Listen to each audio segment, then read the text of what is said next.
Columnas políticas. Continuamos con la audiosíntesis informativa de Adrián Ojeda Román, correspondiente al martes 12 de septiembre de 2023. Demos lectura a algunas columnas políticas que se publican en algunos diarios de circulación nacional y portales informativos. Arsenal, por Francisco Garfias, que se publica en el periódico Excelsior. Marcelo pide lo imposible y formaliza nacimiento de Corriente Democrática, versión siglo XXI. No se necesita un sesudo análisis para concluir que Marcelo Ebrard está literalmente fuera de Morena. Para permanecer en el partido oficial pide lo imposible: que se anule el procedimiento que perfiló a Claudia Sheinbaum como virtual candidata presidencial del oficialismo. Si las incidencias en el proceso se quedan igual, ya no tendré interés en estar con Morena, dijo el ex canciller en el mensaje que pronunció ayer en el Hotel Royal del Pedregal. Hay un 99.9% de posibilidades de que la Comisión Nacional de Honestidad y Justicia de Morena, ante la cual se inconformó por escrito, batee su demanda de nulidad del proceso interno por incidentes que alteraron el resultado. El ultimátum vino acompañado de un anuncio no menos importante. El 18 de septiembre va a formalizar la integración de un movimiento político nacional. Ese mismo día, el ex canciller inició un recorrido por el país para reencontrarse con quienes lo respaldaron y votaron por él. Termina el 2 de octubre, fecha simbólica, un mes, 2 días antes de que se inicien las precampañas. Seguimos siendo parte de Morena. Varios compañeros siguen siendo del Partido Verde. Otros compañeros siguen siendo del PT. Pero tenemos una causa que defender, dijo. Si la dirigencia de Morena y sus órganos internos concluyen que no existen las irregularidades denunciadas y detalladas en el recurso de queja, entonces sí, ya la decisión de su servidor sería no seguir participando. Mientras lo escuchaba, recordé el génesis de la corriente democrática del PRI alrededor de la candidatura presidencial de Cuauhtémoc Cárdenas en 1988 y su reclamo de democracia interna, respetando, eso sí, las diferencias.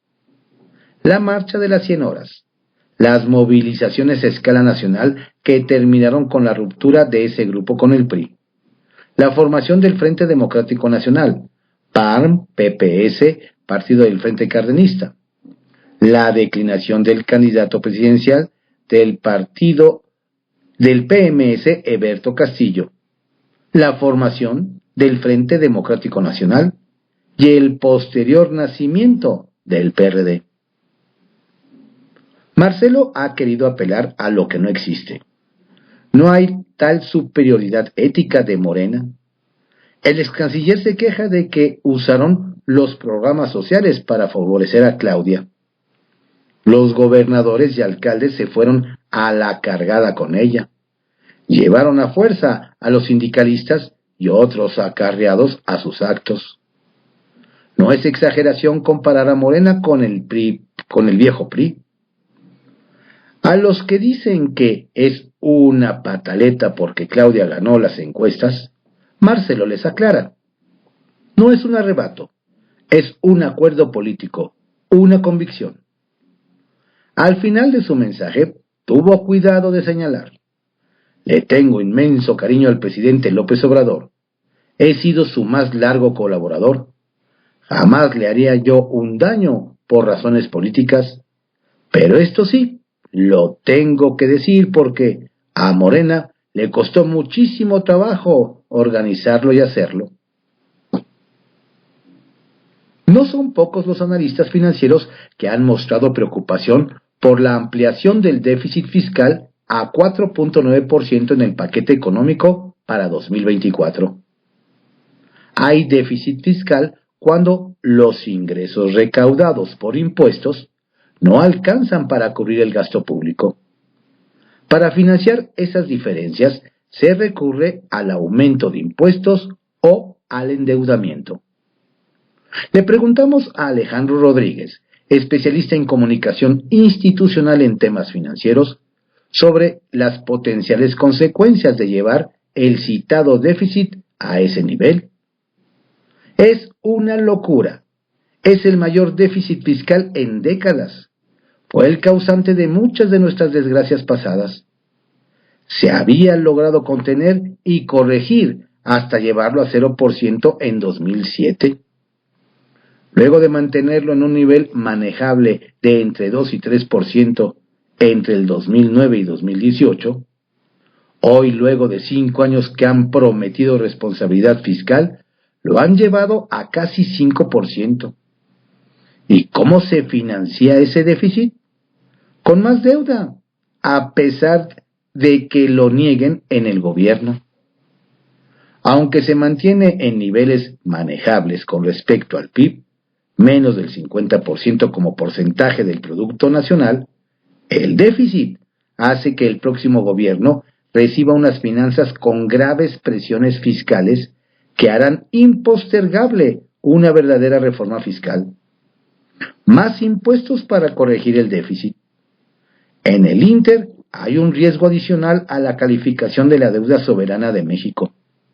Hay que recordar que Pemex ya perdió el grado de inversión, puntualizó.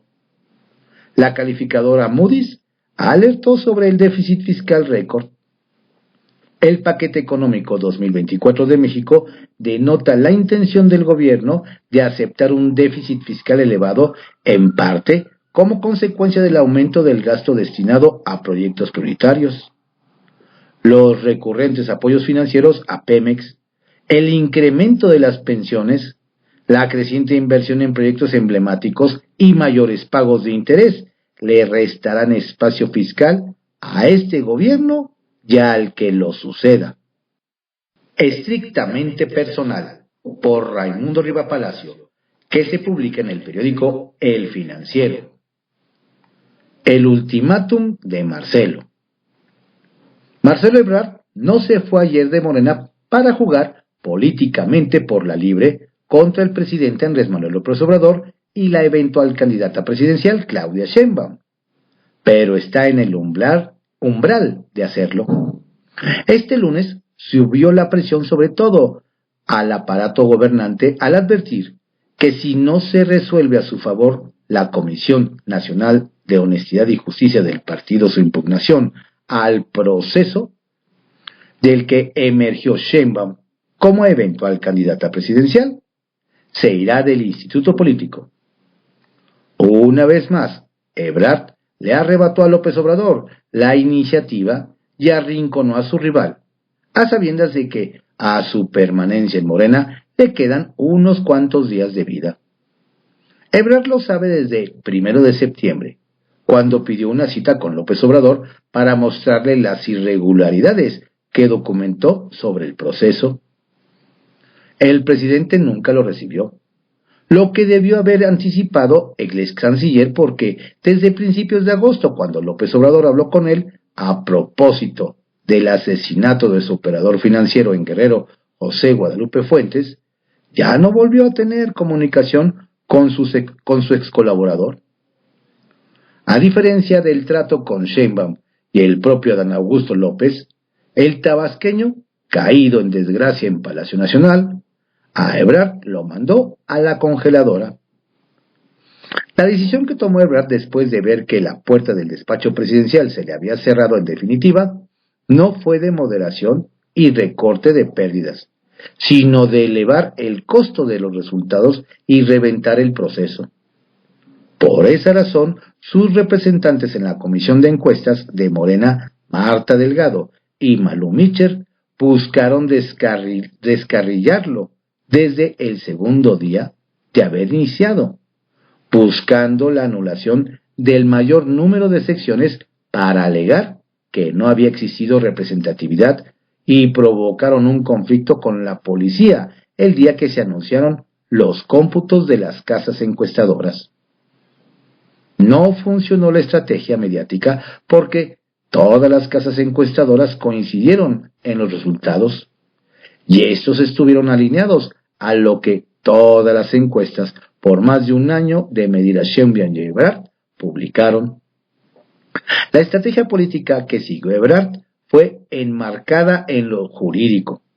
Por eso impugnó el proceso el domingo por la noche, cuando se cumplía el plazo para presentarla ante la Comisión Nacional de Honestidad y Justicia del partido. No hay un término para resolver, pero no deberá demorar mucho. Ebrard afirmó este lunes que si no se atendían las irregularidades que denunció, ya no tendría interés en seguir en Morena. Sheinbaum revisó el documento de Ebrard y dijo ayer que no tenía mucho fundamento su queja. Pero aunque lo tuviera, la comisión está integrada por incondicionales de López Obrador y aliados de Sheinbaum, por lo que de antemano se puede saber su fallo. No lo dijo Ebrard, pero le quedaría una instancia adicional, el Tribunal Electoral, la última ventanilla a la que puede recurrir. La salida de Ebrard de Morena ha sido en cámara lenta porque es el ritmo que ha impuesto desde el principio. Primero forzó al presidente, en aras de mantener la unidad, que se aceptaran sus términos para que renunciaran los aspirantes a la candidatura y que la pregunta de la encuesta fuera solo sobre a quién querían los ciudadanos como candidato. Luego, para evitar un quiebre, Ricardo Monreal le cedió su lugar para que Ebrard tuviera la encuestadora de su preferencia, realizando los estudios espejo. Después, durante el levantamiento de las encuestas, el equipo de Sheinbaum y de otros contendientes accedió a la mayor parte de las quejas, algunas infundadas que presentaron Delgado y Micher. La pregunta natural es ¿por qué? Si sabía el destino que le esperaba, ¿por qué no aceptará que Sheinbaum se convierta en su jefa política y sea ella quien decida su futuro? No renunció a Morena y evitó abrir un juego de ajedrez difícil ante un adversario como López Obrador. Se puede plantear con la estrategia mostrada hasta el momento, que Ebrard ha estado buscando que la decisión sobre su permanencia en Morena no recaiga primariamente en él, sino en el presidente, Sheinbaum o el partido. López Obrador no lo hará, y aunque ha sido muy duro con sus palabras, lo ha sido en el fondo, no en la forma. Sheinbaum, aunque el hígado se le parta, tampoco va a caer en la provocación. La apuesta es Mario Delgado, y que sea él quien estalle y le dé la justificación pública para que sea el verdugo y le transfiera todo el costo de su salida de Morena. El juego de Ebrard ha sido inteligente y cuidadoso. Su fraseo lo muestra. ¿Estas prácticas son válidas en Morena?, preguntó. ¿Así va a ser? ¿Todas a las encuestas que vienen vamos a ver lo mismo? También acusó al partido de haber dado una carta de naturalización a gobernadores, alcaldes y sindicatos para que intervinieran en el proceso. Pero ha cuidado a López Obrador. Está dispuesta a romper con Morena, pero no con el presidente, por lo menos hasta ahora. Ebrard aprendió de la experiencia de su mentor Manuel Camacho y de sus errores cuando se rebeló porque no le dieron la candidatura presidencial en 1994. Camacho quemó muchos puentes y su fortaleza se convirtió rápidamente en debilidad. La bala que mató al candidato Luis Donaldo Colosio lo mató políticamente. Ebrard, en cambio, desarrolló una estrategia gradual y fue agotando las instancias. Al elevar el tono de denuncias sobre los dados cargados a favor de Sheinbaum desde hace más de 3 años, lo colocó en una clara ruta de colisión que lo iba a poner frente a una disyuntiva. Si no lograba desconcentrar a Sheinbaum y obligarla a cometer errores que la hicieran inviable como la heredera del López Obradorismo, construiría una salida digna que pudiera darle visibilidad y vida política fuera de Morena. Ebrard llegó al final de este camino y solo espera agotar la última instancia. Se irá y será un jugador político en el futuro. ¿Qué tan influyente? Dependerá de las negociaciones que haga con la oposición durante los días que el escenario para abandonar Morena madure. Mensaje político por Alejandro Lero de la Rea, que se publica en el portal CDMX Magazine y el periódico El Independiente. El revire de Monreal a Sheinbaum.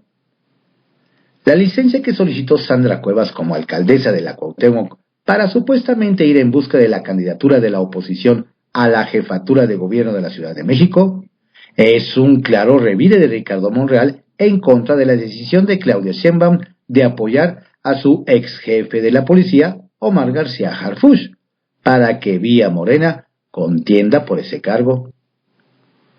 La inclusión de Harfuch, quien por ahora es el puntero en las encuestas hacia ese proceso electoral, prácticamente sepulta las posibilidades de Monreal, quien competiría contra él por el mismo segmento electorado, el clase mediero, que no quiere a Morena, y lo más probable es que Harfuch se quedará con la mayor parte. El escenario menos favorable que calcula Sheinbaum es que la inclusión del ex jefe policíaco beneficia a la alcaldesa de Iztapalapa, Clara Brugada. También pidió licencia a partir del 15 de septiembre. La candidata que quiere las estructuras duras, los históricos, los radicales de Morena. No gana Claudia, pero sí pierde Monreal, que parece su mayor anhelo. El exdelegado en la Cuauhtémoc, Monreal, sigue controlando políticamente esa demarcación territorial vía Sandra Cuevas. Y por eso el papel que le tocará desempeñar a ella no será de competencia real, sino para desgastar a Harfuch principalmente, con quien tiene un pleito casi personal desde año y medio.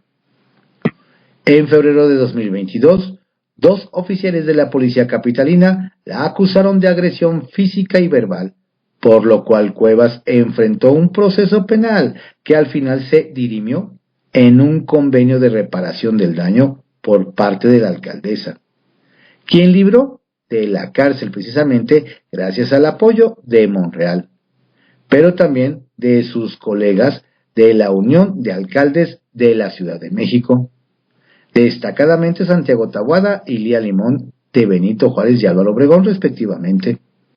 Ante el juez, los oficiales aseveraron que Cuevas les dijo la siguiente frase contra el entonces jefe de la policía: vean a estos traidores que son pagados por la alcaldía y entraron a mi oficina, y son enviados por el maricón Omar Harfuch, y están coludidos con la delincuencia. Hace apenas un mes, luego de que vandalizaron el llamado foro Lindenberg, que se encuentra en la demarcación Cuauhtémoc, Sandra Cuevas se lanzó con todo contra el jefe policial en un discurso público. El día que vandalizaron aquí, estaban los jóvenes drogándose, fumando mota, tomando alcohol. ¿A dónde está la seguridad? ¿A dónde están los policías? ¿A dónde está Omar García Harfuch? El Batman de la Ciudad de México, y sirve para 2 cosas. Y por respeto a todos ustedes no digo para qué sirve. No sirve para nada, sostuvo. Luego dijo que Harfuch es el Enrique Peña de la 4T, que solo puede ganar por guapo. La licencia de Cuevas será temporal y seguramente estará regresando a concluir su gestión porque no será la candidata y tampoco está fácil que se reelija, pues el PRI ya dijo que no la va a apoyar y su base social domina un segmento del 30% de los habitantes de clase baja en la Cuauhtémoc. Tiene todavía hasta hoy el respaldo del panismo, cuya presencia es importante porque el 70% de los habitantes de esa demarcación son de clase media alta. Sin duda, vamos a ver en los próximos días una campaña muy intensa de Cuevas en contra de Harfuch. Falta ver cómo van a reaccionar otros aspirantes de oposición, como los mencionados Taboada o Liarimón. ¿Pedirán licencia pronto? No parecen inquietos. Por ahora, lo veremos. Capital Político, por Adrián Rueda, que se publica en el periódico Excelsior. Ebrard, tirititito nada más. Cuando todo el mundo esperaba un anuncio bomba que cimbrara a Morena, Marcelo Ebrard salió con su viejo y gastado movimiento progresista y con la amenaza de abandonar la 4T si no revierten la candidatura presidencial de Claudia Sheinbaum. No es la primera vez que el ex canciller recurre a este esquema, luego de una derrota electoral, y siempre ha fallado. Y es que carece de operadores eficaces, pues con lo único que cuenta es con seguidores acomodaticios en espera de un hueso. Habrá que recordar que en 2013, luego de no obtener la candidatura presidencial del PRD, intentó apoderarse del partido impulsando la corriente Movimiento Progresista, que sirvió para dos cosas. Marcelo acabó fuera del Sol Azteca.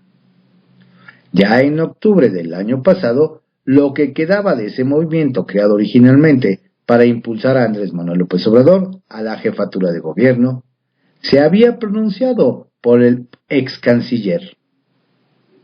Al ser fundado en el 2000, el colectivo lo integraban PRD, PT y Movimiento Ciudadano. En 2013 reaparecieron para llevar a Ebrard a la presidencia nacional de Sol Azteca y así posicionarlo en el debate de las reformas energéticas y fiscal, pero fallaron. Ya como asociación civil, el movimiento progresista ha querido llevar a los partidos de izquierda en una misma dirección, sin la presencia de ningún político en la cúpula, sino con la dirección de un grupo plural, algo que en un país de caudillos no más no se entiende. Esta asociación asegura tener representación en todo el país, por lo que, de ser cierto, Marcelo no arrancaría de cero, y en algo podría influir en el próximo proceso electoral. Sería ahí donde entraría MC para lo de la candidatura y que pudiera aparecer en las boletas. O sea, no sería un paso directo a los naranjas, sino a través de una alianza electoral que a Dante Delgado le caería de perlas para cachar votos, y a Ebrard para acomodar ahí a una buena parte de su plebe y tener su propia bancada, ya sea en el Senado o en San Lázaro.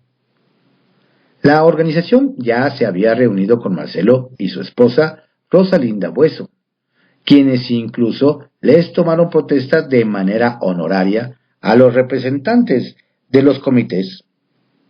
O sea, el ex canciller ya tenía lista su jugada.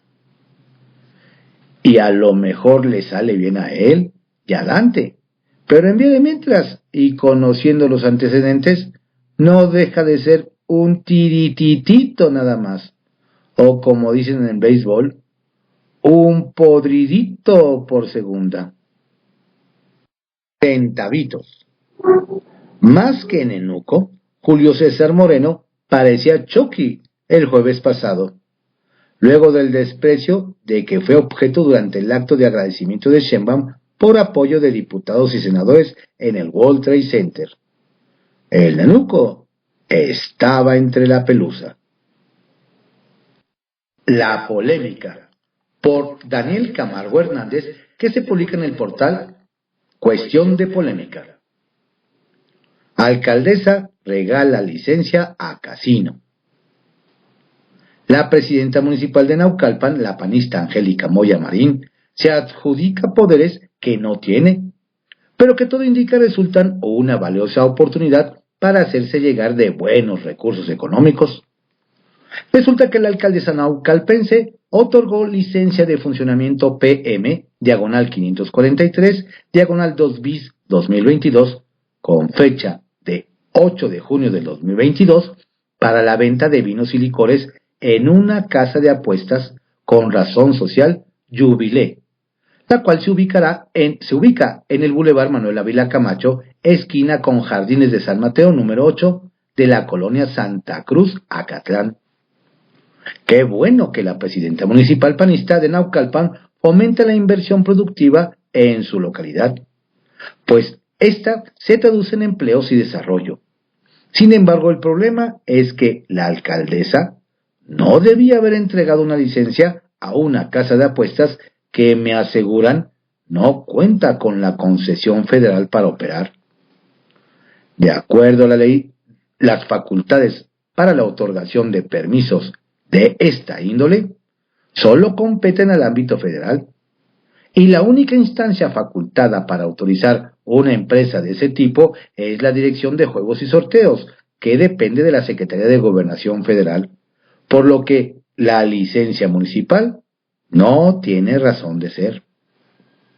Dicen los malpensados que la empresa Jubilé no cumplió con los requisitos que marca la ley a nivel federal y que fue más fácil arreglarse directamente con la presidenta municipal de Naucalpan, Angélica Moya. ¿De cuánto habrá sido el favorcito? ¿Cuánto tardará la autoridad federal en poner orden? ¿En qué momento le llamaron la atención a la alcaldesa de Naucalpan? ¿Será acaso que algo sabe ya al estar enterada que perdería la reelección, busca aplicar el año de Hidalgo? Ya veremos. Dicen que a grandes males, grandes remedios. Y eso es precisamente lo que prevé la administración de la próxima gobernadora mexiquense, Delfina Gómez. Durante el proceso de transición, una de varias áreas del gobierno estatal que se encontró plagada de corrupción fue la Procuraduría de Protección al Medio Ambiente del Estado de México, popularmente conocida como PROPAEM.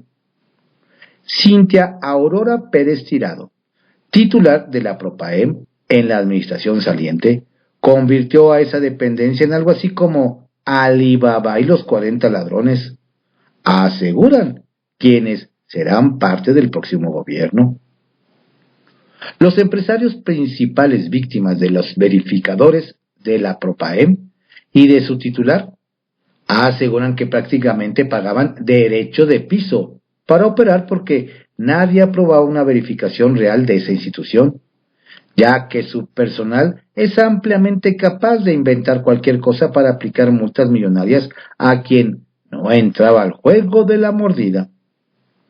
Por eso el equipo técnico de transición de la maestra Delfina Gómez ya tiene sobre la mesa una propuesta de reforma legal que, de proceder y presentarse ante la legislatura local, prevé ajustes al Código Penal y al Código de Biodiversidad del Estado de México, para de plano desaparecer a la PROPAEM. Tal es el nivel de delicadeza del tema que las funciones podrían ser absorbidas por la Fiscalía General de Justicia del Estado de México, donde se crearía una subfiscalía especializada en delitos ambientales. Veremos qué pasa con la actual titular. Triste despedida. Ayer se dio una interesante reunión organizada por el vicepresidente de la Jocopo y coordinador de la bancada de Morena, Maurilio Hernández González. La gobernadora electa Delfina Gómez se reunió con la Junta de Coordinación Política del Congreso Mexiquense en pleno. Los líderes de la bancada del PRI y presidente de la Junta de Elías Rescala Jiménez, Enrique Vargas del PAN, María Luisa Mondragón del Verde, Sergio García Sosa del PT y Martín Cepeda de MC, Omar Ortega del PRD, felices posando para la fotografía con la gobernadora al centro. La finalidad, planchar de manera previa el presupuesto que ejercerá la nueva gobernadora para 2024. Es claro que no habrá oposición en autorizar el presupuesto que trae entre manos el gobierno entrante. Seguramente nadie osará en ponerle pero al presupuesto que Morena desea y será autorizado en tiempo y forma. Veremos quién es el valiente. En privado. por Joaquín López Dóriga, que se publica en el periódico Milenio. El disparo de Dos Bocas y Tren Maya. Ayer tuve la entrevista anual con el secretario de Hacienda Rogelio Ramírez de la O, con motivo de la entrega de su último paquete económico al Congreso, que abarca los proyectos de ley de ingresos, presupuesto de egresos de la Federación y previsiones para 2024. Rodríguez de la O es el titular de Hacienda de mayor duración en este gobierno de la 4T, luego de la breve gestión de Carlos Ursúa y la inexplicada salida de Arturo Herrera. Y de lo que me dijo ayer, destacó que atenuó la importancia al aumento en el déficit público para cumplir las prioridades de López Obrador, sus programas de apoyo social en pleno año electoral que alcanzan los 728,000 millones de pesos y el financiamiento de sus llamadas obras insignia, Tren Maya, refinería de Dos Bocas y el transísmico de Dos Bocas. Reconoció que hubo un subejercicio este año y que la obra terminará costando entre 16 y 17,000 millones de dólares, el doble de la previsión presidencial, que hablaba de 8,000 millones el total. Respecto al Tren Maya, que insistió se inaugurará en sus 1,554 kilómetros el 1 de diciembre, y cuyo costo original, según el mismo López Obrador, era de 150,000 millones de pesos, costará más del triple, 500,000 millones, con una partida de 150,000 millones para 2024 y 143,000 millones en 2023 y 179,000 millones en 2022. Es decir, desde el primer año se rebasó el monto del cálculo presidencial. Y eso que me dijo, que la obra pública a cargo de militares es 30% más barata del costo, tiempos y eficacia que las empresas privadas. Lo veremos en 80 días y a ver qué dejan los diputados en los egresos. Retales. 1. Marcelo. Pues Marcelo Ebrard no dio portazo porque dejó una rendija imposible. Que se reconozcan las incidencias del proceso electoral de Morena para elegir a Claudia Sheinbaum y que ya no se vería en el partido del que fue fundador. Anunció la formación de una nueva alineación política, pero desde el partido. 2. Bastón. Cuando López Obrador entregó a Claudia el bastón de mando, significó con ello que las decisiones de partido y candidatos las tomaría ella. El caso Omar García Harfuch parece respaldarlos. El presidente no ha mencionado una sola vez al ahora ex jefe de Seguridad Ciudadana, reconocido por todos por sus resultados, ni cuando el atentado del 26 de junio de 2020, del que salvó la vida milagrosamente. Vamos, ni la llamó por teléfono. De procederes su candidatura a Ciudad de México habría sido Claudia. Y 3. Abrazos. A los 3 días de ser designado como fiscal regional en la Tierra Caliente de Guerrero, fue asesinado de 50 tiros el coronel del ejército Víctor Manuel Salas Cuadras. Ayer en la mañanera, Luis María Alcalde dijo que fue por aseguramientos de droga en días pasados. Y ya con eso, ¿todos tranquilos? Estas fueron algunas columnas políticas que se publican en algunos diarios de circulación nacional y portales informativos, en la audiosíntesis informativa de Adrián Ojeda Román, correspondiente al martes 12 de septiembre de 2023. Tenga usted un excelente día. Cuídese mucho. Lo invito a que visite nuestro sitio en www.cconoticias.info y se mantenga informado. También a través de nuestras redes sociales por Facebook, antes Twitter, y también por Instagram y TikTok. Saludos cordiales de su servidor, Adrián Ojeda Castilla.